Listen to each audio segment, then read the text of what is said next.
So today again I am present with the same lesson, Evans tries an O-level. Children, this is the third part. So let's see. Evans drew the razor carefully down his left cheek and left a neat swath in the white leather. Can I ask you something, Mr. Jackson? Why did they have to bug me in this cell? He nodded his head vaguely to a point above the door.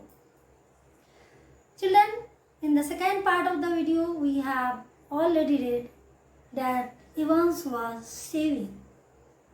So while shaving, he drew his razor and left a narrow streak on his cheek in the white foam. And while doing so, he told Jackson that, Jackson, I have one question to you. Can you tell me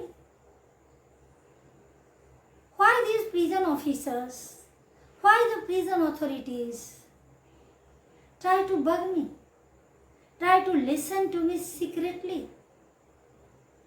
Bug me, children, to fix a small microphone in a room to listen to or record somebody's conversation secretly. So pointing towards the door where a small microphone was fixed in Evans's cell, Evans asked Jackson that why do the prison officers try to listen to me secretly? Not a very neat job, considered Jackson. Concede means accept. Jackson accepted, yes, it has been fixed, but it has not been fixed properly. The job is not neat. That's why you have seen. Otherwise, you could not see it. They are not. They don't honestly think I am going to try to. Evans says, it means they have no faith in me. They don't think that really I am going to appear in the exam. They think that I am going to escape from the prison. They are taking no chances, Evans. Nobody in his senses would take any chance with you. Then Jackson says, yes, Evans. Actually, the prison officers don't want to take any kind of risk. As already 3 times you have escaped. So not a wise man, not a sensible man will take any risk. Who's going to listen in? I'll tell you who is going to listen in, lady. It is the governor himself. See, he don't trust you a bloody inch. And nor do I. I'll be watching you like a hawk. Evans, so keep your nose clear. He walked towards the door. Then Evans told that after all, who will listen to me? Then Jackson says, the governor himself will listen to you because the governor doesn't have any trust in you. And he says that I myself also don't have any trust in you. All the time, I will watch you like a hawk. Hawk is a kind of bird whose observation is very keen, very sharp. So he says, like a hawk, I will watch you all the time because I myself also don't have any trust in you. And saying this, he walked towards the door. Evans nodded. He had already thought of that. And number 2 handkerchief was lying ready on the bunk. A neatly folded square of off-white linen. Just one more thing, Einstein. Yeah, what is that? Good luck, old son. And after that, Jackson told him that I have to say you one more thing. Jackson, again sarcastically, ironically, called him Einstein, called him old son. Why? Because Einstein was also very intelligent. And here, he was also genius in able. He was also very intelligent, mature, experienced. That's why he knew that microphone is fixed. That's why 3 times he had already escaped. So Evans was sarcastically called Einstein or Olson by Jackson. And Evans was already knowing everything. So he had also pre-planned. He was ready for all these things. So his second handkerchief, number 2 handkerchief, was lying on his bunk. Number 2 handkerchief means his second handkerchief was lying on his bunk, his narrow bed. It means he had 2 handkerchiefs. One was lying on his bunk and maybe another he was using for shaving. In the little lodge just inside the prison's main gates, the Reverend S. McLeary signed his name neatly in the visitor's book and then walked side by side with a silent prison officer across the exercise yard to D wing, where he was greeted by Jackson. The wing's heavy outer door was unlocked and locked behind them, the heavy inner door the same, and McLeary was handed into Stephen's keeping. "Get the razor," murmured Jackson. Stephens nodded. "Well, keep your eyes skinned clear." Stephens nodded again. By that time, McLeary, the invigilator, the parson who had started from his own flat, had already reached the main gate of the prison. Near the main gate of the prison there was a lodge, a small room, in which there was one register. Any visitor before entry had to write his name on the register.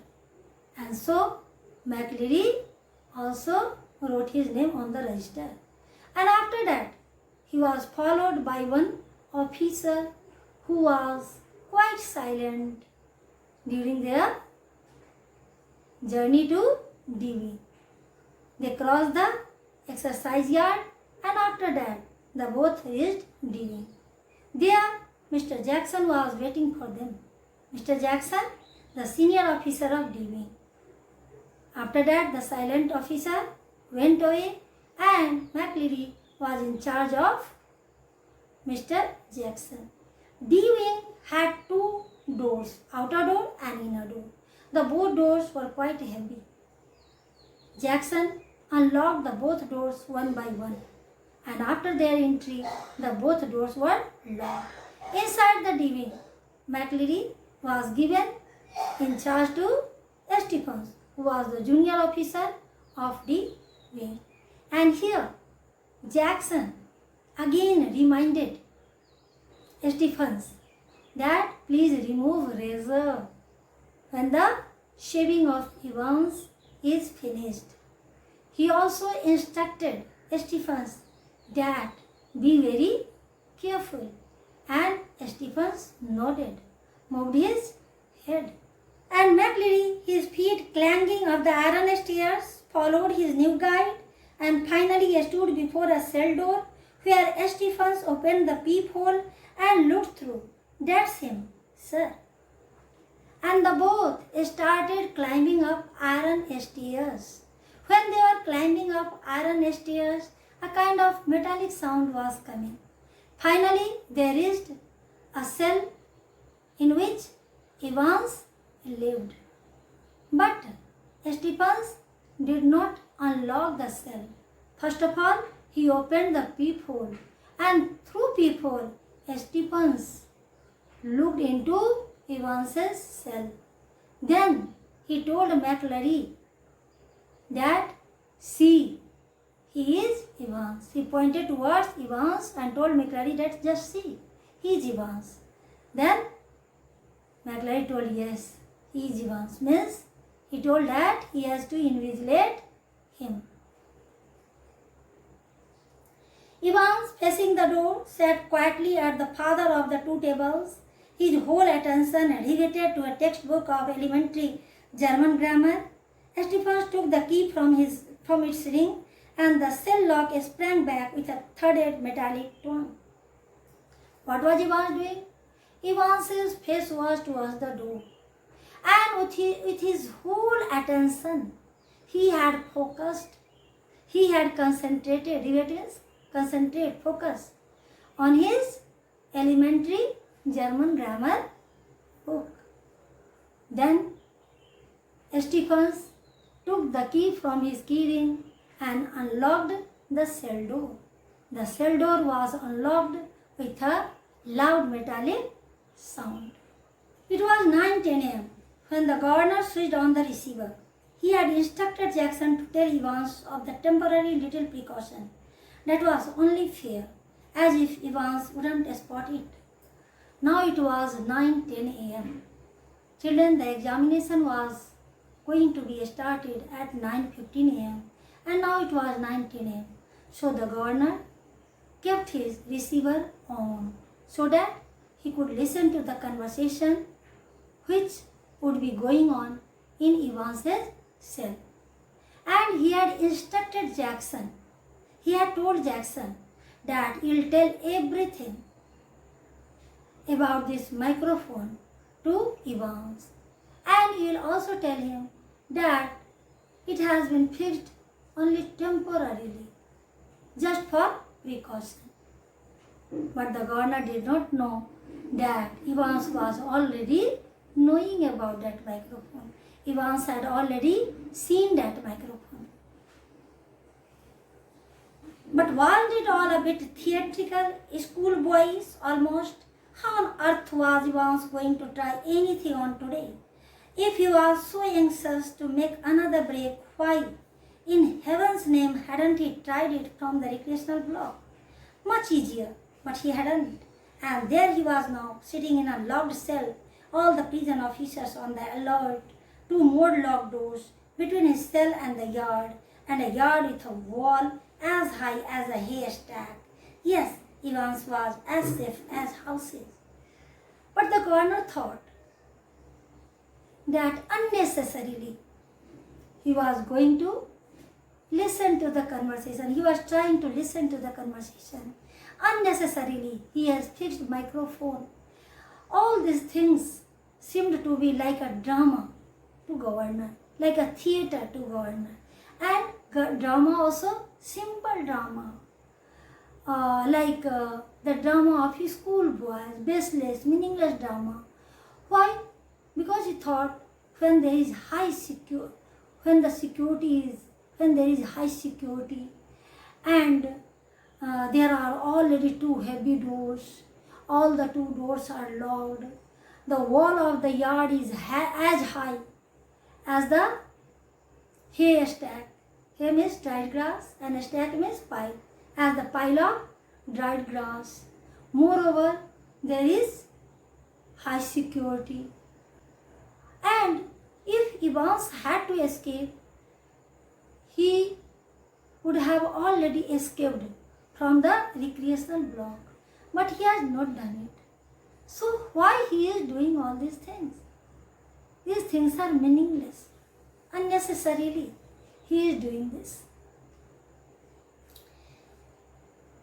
Anyway, it wouldn't be any trouble at all to have the receiver turned on for the next couple of hours or so. But he thought, what's the problem? If for a few hours, if for some hours, he will keep the receiver on. He is not going to lose anything. It will not harm him. Maybe all these things are like drama. All these things are baseless. But still, what will he lose if he keeps receiver on? It wasn't as if there was going to be anything to listen to, was it?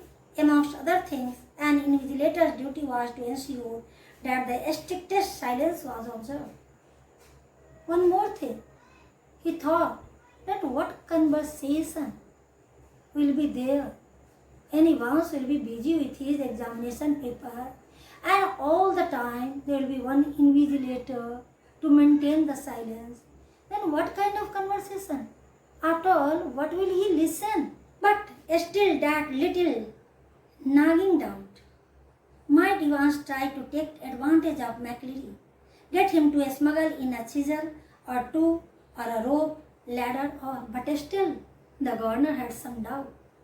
Still the governor thought that maybe Evans would manage to get a rope, ladder or chisel through McLeary, through the invigilator. The governor sat up sharply. To think this, the governor became alert. He sat up. It was all very well getting rid of any potential weapon that Evans could have used. Although governor had got rid of any kind of weapon which Evans could have used from the cell of Evans. But what about McLeary? What if, quite unwittingly, the innocent McLeary had brought in something himself, a jackknife perhaps, and what if Evans held him hostage with such a weapon? But he thought, if unwittingly, if unknowingly, if by mistake, McLeary himself would have brought any instrument like jackknife, then Evans could get advantage of it. Evans could make him captive, make him prisoner with the help of those weapons. The governor reached for the phone. It was 9:12 a.m. So at 9:12 a.m., governor went to the phone and he called Mr. Jackson and he told about his doubts, about his suspicion to Mr. Jackson.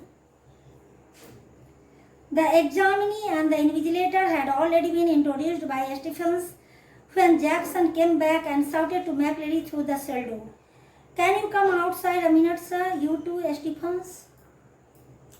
Jackson just went back to Evans's cell and called Stephens and McLeary both outside, and he told the both about the governor's doubt. He told that governor wants that McLeary should be checked thoroughly. Jackson quickly explained the governor's worries, and McLeary patiently held out his arms at shoulder level while Jackson lightly pressed his clothes. "Something hard here, sir." "More reading glasses," replied McLeary, looking down at the spectacle case. Then McLeary came outside. McLeary held his hands and Jackson searched him thoroughly. Then Jackson found something hard and told McLeary that, "What is this?" Then McLeary, looking down his spectacles case, told him that, "Sir, these are my reading glasses."